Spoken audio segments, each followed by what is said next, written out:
we also want to deliver a certain buying experience. And that includes more than just, hey, I turn what we just negotiated with the supplier into a contract. I actually manage that contract for you and with you. I manage that supplier relationship with you and for you.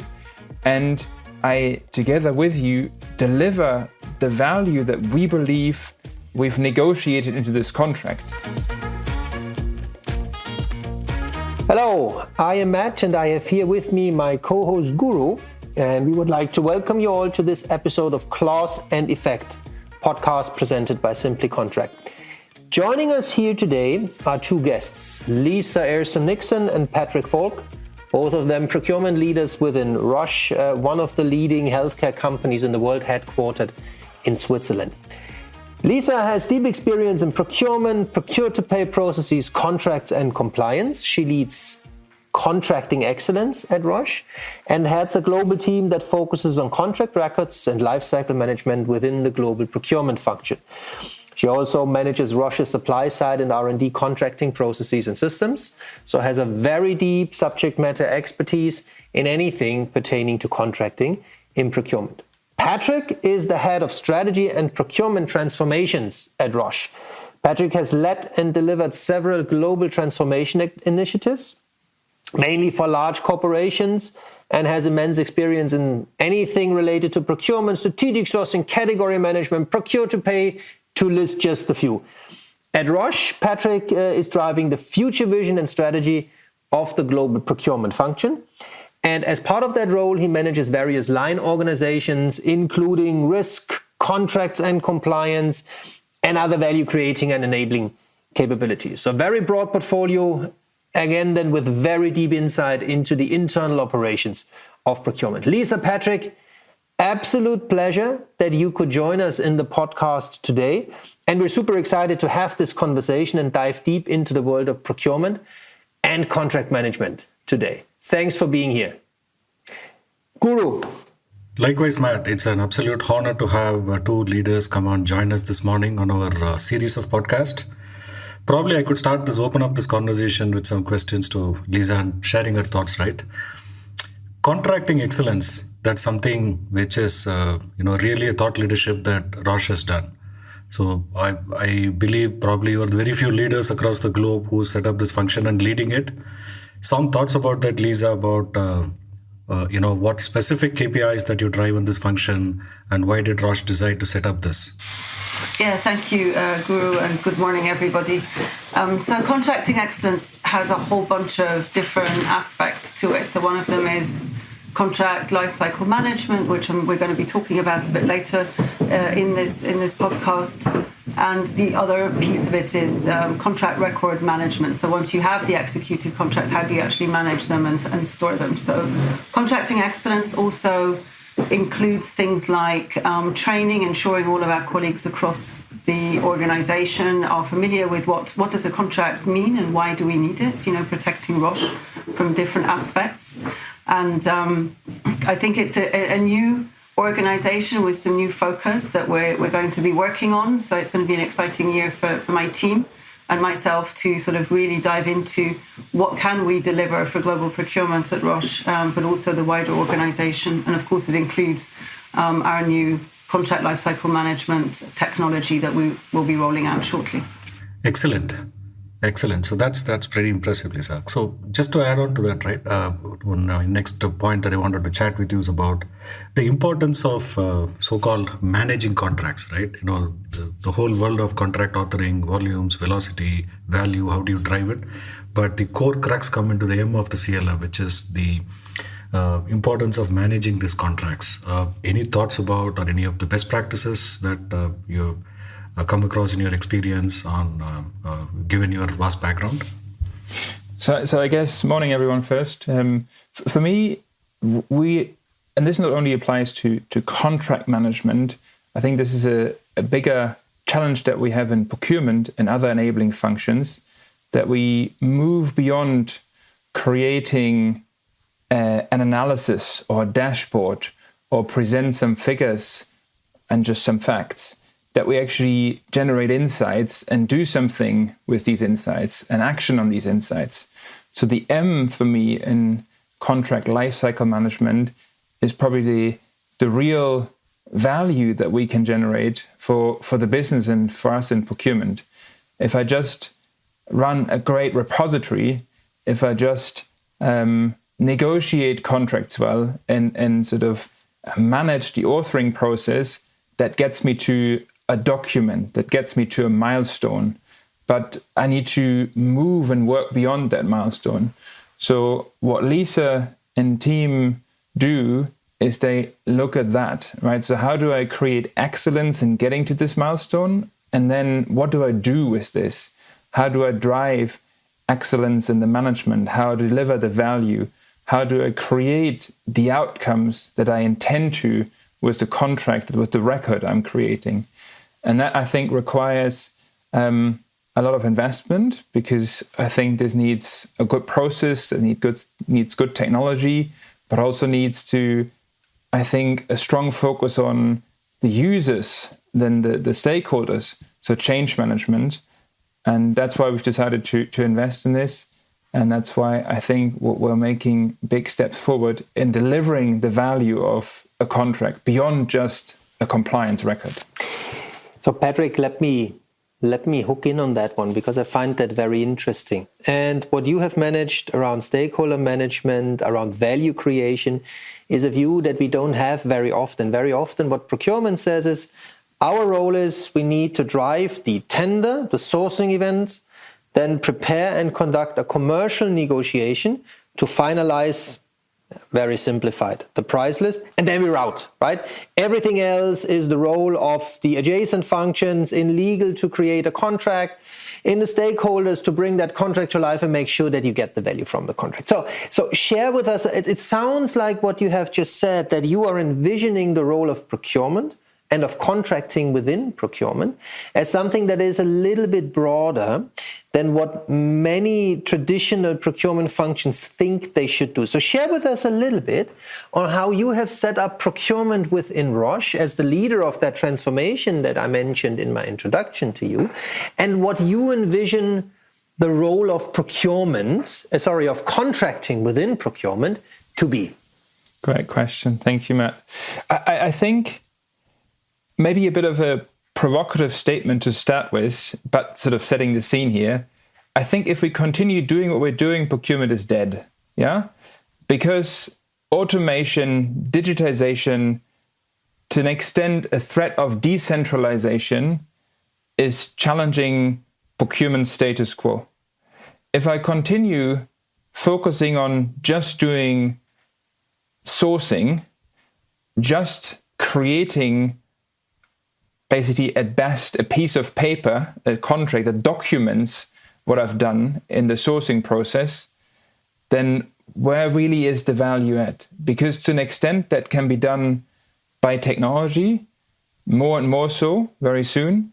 Also, this can be done with technology in a self-service way by the business, and more service providers come up that do this better because they do this at scale. There are many internal functions. So procurement has to and must change if it wants to survive and really contribute to corporates as a function. And therefore, we at Roche, we've decided we invest in procurement, but invest in terms of, I think, leveraging the capabilities that we have to deliver more than just sourcing. And more for us means we have created a portfolio of values that we commit to the business. And that includes certainly savings or productivity, as we call it, no question, right? Also Roche needs that, but it is more. It focuses on quality of supply, for example. It focuses on delivering innovation, taking care of risk and sustainability, delivering solutions to business problems, not just, hey, yeah, of course, I source this for you and deliver an RFP for you, but no, actually, I look behind your requests and understand your problem and sort of engineer or architect something together with a supplier to develop and deliver a solution. And I think, as we're talking contracting here today, we also want to deliver a certain buying experience. And that includes more than just, hey, I turn what we just negotiated with the supplier into a contract. I actually manage that contract for you and with you. I manage that supplier relationship with you and for you. And I, together with you, deliver the value that we believe we've negotiated into this contract. Yeah, the value is not a great negotiation and this thing is on paper and lives in the drawer. It actually needs to be delivered, right? I need to turn this into content in my system so you can buy against it, and I need to help you to manage this. So this is, I think, just a very quick summary of what we believe the future of procurement will be. We think this is a value-focused future rather than a pure ROI-focused future. Yeah, how can I get more out of procurement in terms of pace or in terms of greater savings results? That to me is an ROI view. Where this leads to is automation, digitization, externalization, decentralization, right? But if you want to focus on value, you need to pull other levers and allow procurement to do more. And that's the route we are going. And I think that is a nice segue, what you have said, right, around delivering the value that you have negotiated into the contract, to use your words, is very much linked also to the role that you ascribe to contracting within procurement. And I would assume, and I would love to hear from you and from Lisa how you see that. I would assume, right, that the value does not sit just in the document. Of course, that's clear. But it sits in how you bring that document that you have signed to life in the daily interactions with your vendors, with your suppliers, with any third parties that you interact with. And that obviously is a multifaceted problem that needs to bring in the stakeholders, that needs to bring in the suppliers, that needs to bring in the users. So how does your contracting department within procurement help to achieve that, to bring the contract to life and drive value from that rote, stale document that is artifact that is sitting somewhere? Maybe I can talk from an expectations perspective, and there are sort of multiple angles to this question, Matt. And I think that the first one is I need to have the capability to negotiate and I think exchange ideas and work with the supplier along the contracting process in an efficient and effective way. This is one big value add of doing this well, right? It comes across as professional. It does do this in an efficient and effective way. And I think it makes it faster. The whole speed to market aspect, especially for life sciences companies, is super, super critical. Yeah, if I spend 3 weeks negotiating a term because I need to send paper across, is not good. Not good for us as a company, and definitely not good for the people we work for, our patients. Yeah, so I think that's critical. Second benefit of doing this well, to me, is I have this recorded somewhere. I have the facts available. I have sort of a record I can work with. I can share with the business. I can allow others to use. And then I think the third benefit here, or the third focus area for me, is the managing aspect. Once I've got something and everyone has agreed to it, then I can sort of manage this and really drive value out of it. And the exciting piece for me is the how do we do it? And that's, I think, where Lisa can add some excitement, because that delivers, I think, the value then really. Excellent. Lisa, what delivers the value? Enlighten us. Oh, a whole bunch of different things, Matt. So first of all, I'd just like to take a real tiny step backwards. So the contracting, negotiation and compliance team within global procurement is actually made up of a lot of fantastic people, and a lot of them are actually lawyers themselves. Okay, so we have a very high delegation of authority on behalf of Roche's legal organization to actually manage global procurement's contracts, as well as some other types of contracts that are not a typical procurement related, but do give us a seat at the table with the business. Okay. So I think having also the way that our team is set up, we're set up by what we're calling hashtags today.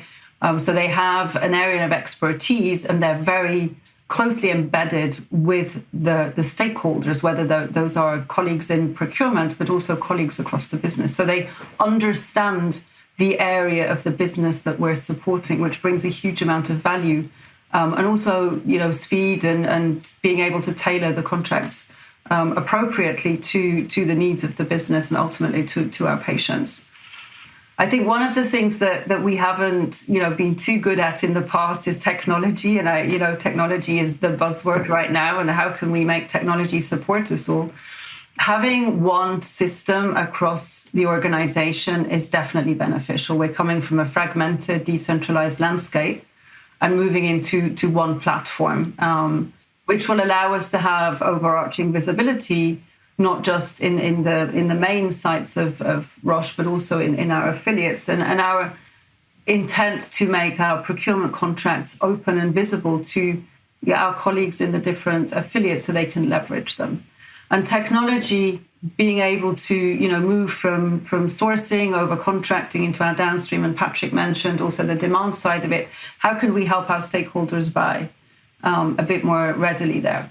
In addition, we're looking at a whole bunch of additional pieces of technology that will help facilitate the management of the contracts, because we do need to ensure that we are, protecting the company. We can, if we fail to manage them, we can lose rights, we can lose rebates, we can, if we're not following through, we might get overcharged by a supplier. We have no idea that that's happened. Okay, so having it all in one place and being able to follow that through, and that's what part of my organization will be focusing on, is really supporting that management of those contracts and what has been agreed. Patrick, I think you also had a follow-up. Yes, I quickly wanted to say a couple of words on the team in general, and then technology also. And I've seen many procurement organizations as part of my sort of consulting background before I joined Roche. And when I joined Roche, I was surprised to see the size of the team and the broad focus area and deep expertise. And very quickly, I learned the significant value this team in a procurement function delivers every day. And just to give you two examples, many other life sciences companies I've worked with who had smaller teams and did not give that much focus to contracting and sort of contracting excellence and everything we talked about so far, struggled with getting the great output the procurement was delivering on paper, and whatever then was on paper effectively delivered and managed. Yeah, and it just doesn't work without people who have the expertise, and doesn't work with the right technology.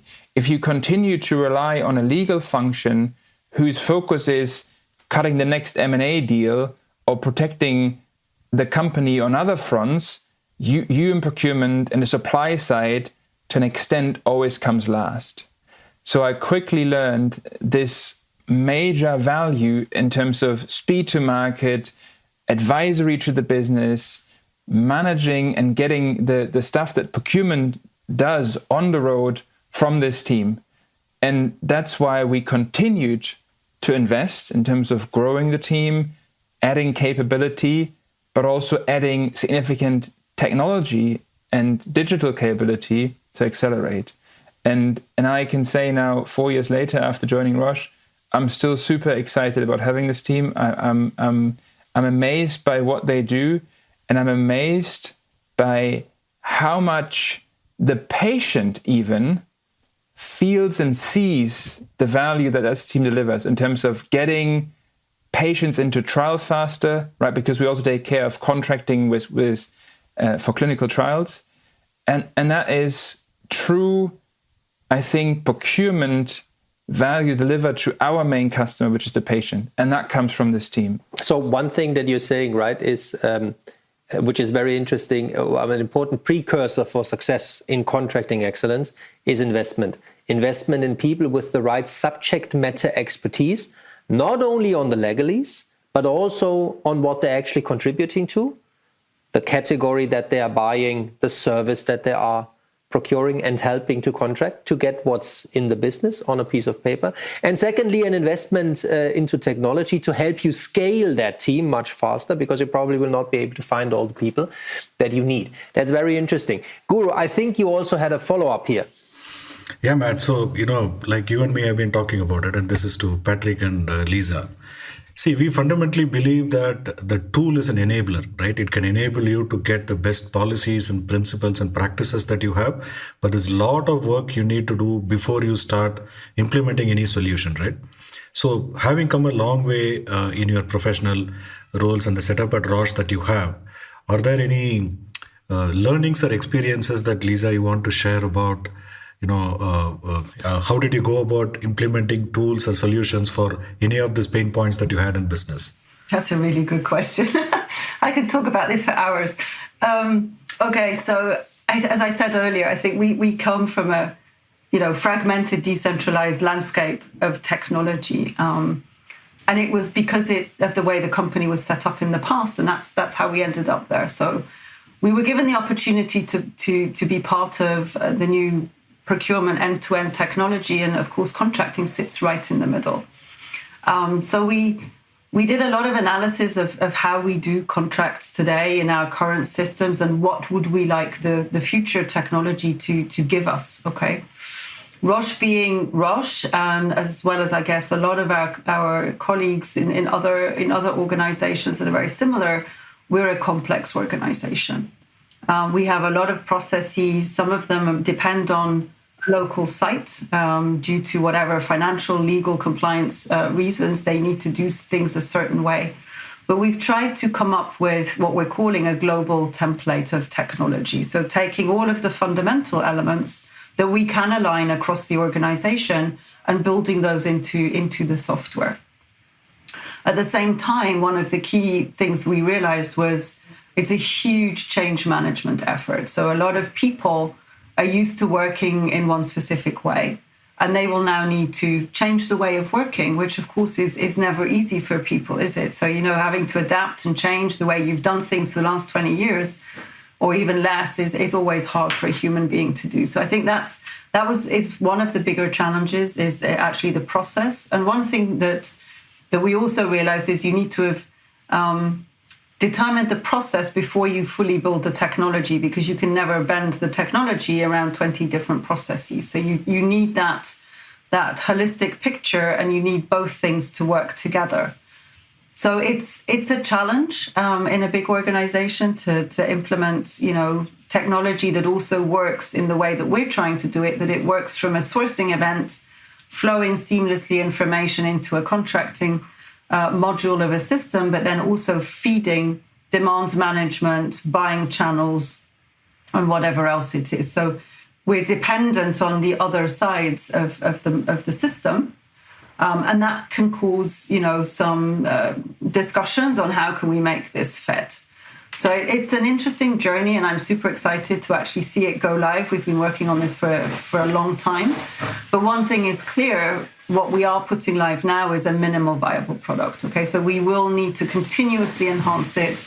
We're also investigating, are there other pieces of software or technology that we can attach that will help, make things easier, simpler, and smoother to manage contracts going forward.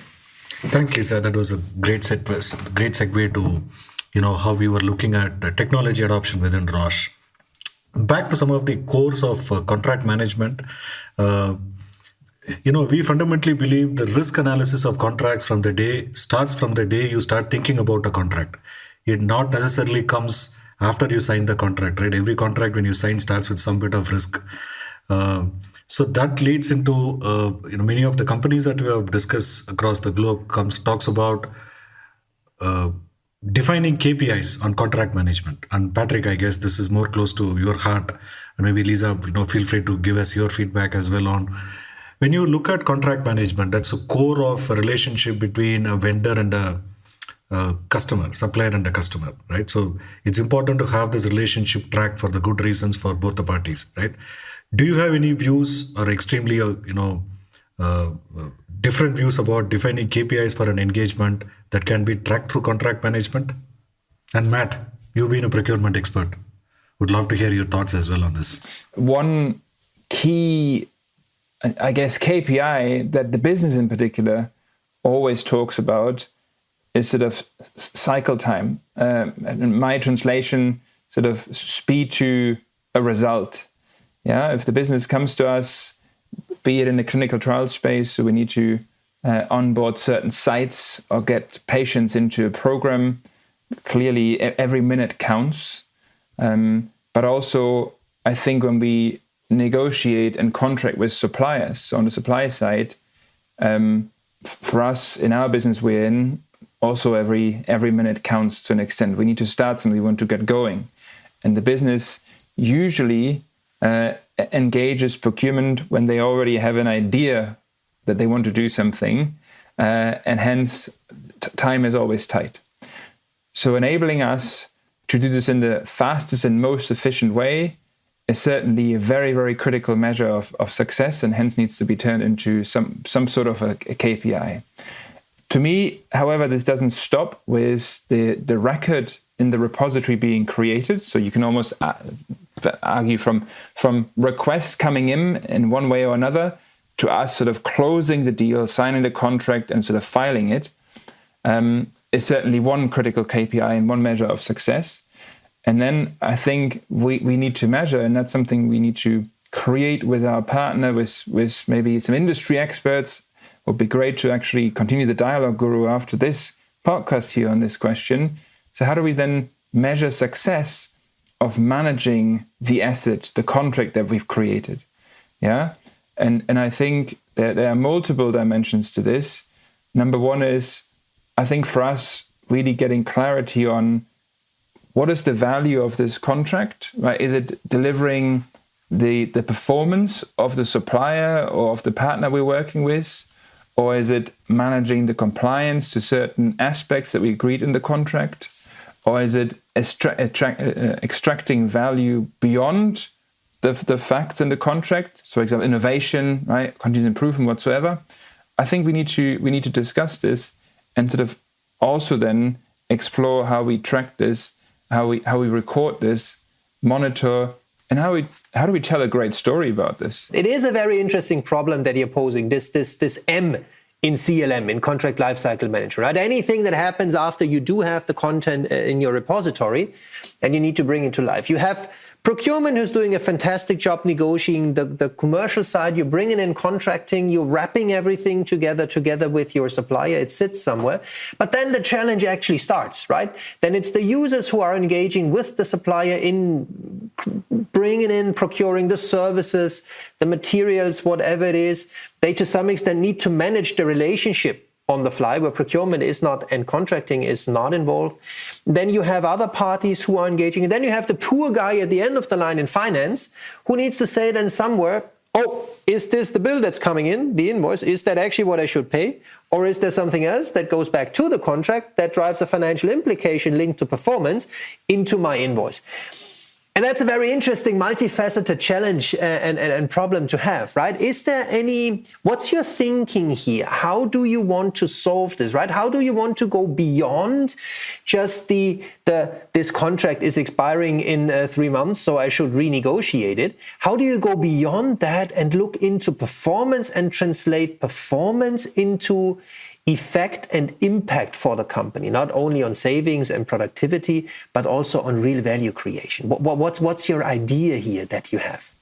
I think there are a number of areas, and even though sort of just tracking expiration date and some sort of key facts and figures, and the emphasis on the just, I think this would be already a significant step forward if we could do this in a consistent way and sort of inform procurement as well as business colleagues or stakeholders on these events coming and sort of agreeing an action plan.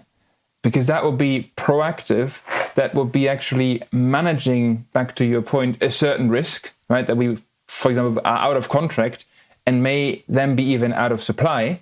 So I think that is an area we need to look at. How do we, I guess, proactively manage some of the key facts and I guess milestones agreed in the contract. That is value area 1 for me. Value area 2 is, I think, linking this to other data, information, events or things I have in my wider procurement ecosystem. If something happens in the world, like Corona, right, or something else, an earthquake somewhere whatsoever, that I connect this to my critical contracts and understand what the implication for, in this case, Roche could be, what the contract allows me to do to maybe even secure additional stock, alert the supplier. And then the third bucket to me is managing all the aspects that go beyond just pure compliance and sort of opportunities or risk management you just talked about, is the innovation, continuous improvement, and whatsoever. It's about enabling someone to actually do it. Procurement is very good at writing many things into contracts, but very poor at doing something with it. Not even the first 2 buckets I talked about, sort of the key facts and figures and sort of the risk aspect, but also it's focusing on the growth aspects. And if we have no ability to manage this somehow or get visibility, it's hard to do. I can just add a couple from my perspective as well. So part of my team will be focusing on really trying to look at the contracts more holistically and not just, are they in a repository and, when do they expire, but really trying to pull reports, analyze those reports in a bit more detail, and then work with our colleagues in the delivery side of the world of procurement to actually manage those contracts actively with the suppliers and the supplier relationship managers that we have in looking after some of our key critical vendors. And to Patrick's point, if we have volcano eruptions or corona or whatever that means, how can we support, first of all, our supply for our drugs and things like that, but also how can we help the suppliers?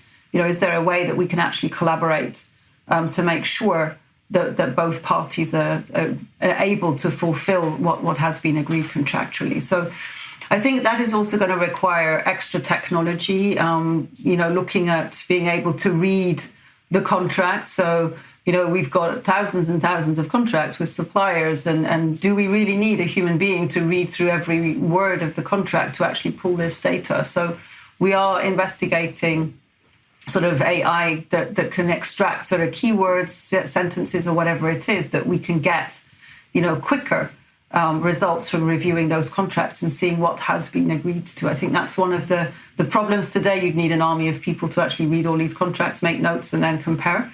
The other, I think, added complexity that a lot of organizations face is that we often have multiple contracts with the same vendor. So you actually need to sit down and analyze those and try and maybe make 1 or maybe 2 major contracts with these suppliers.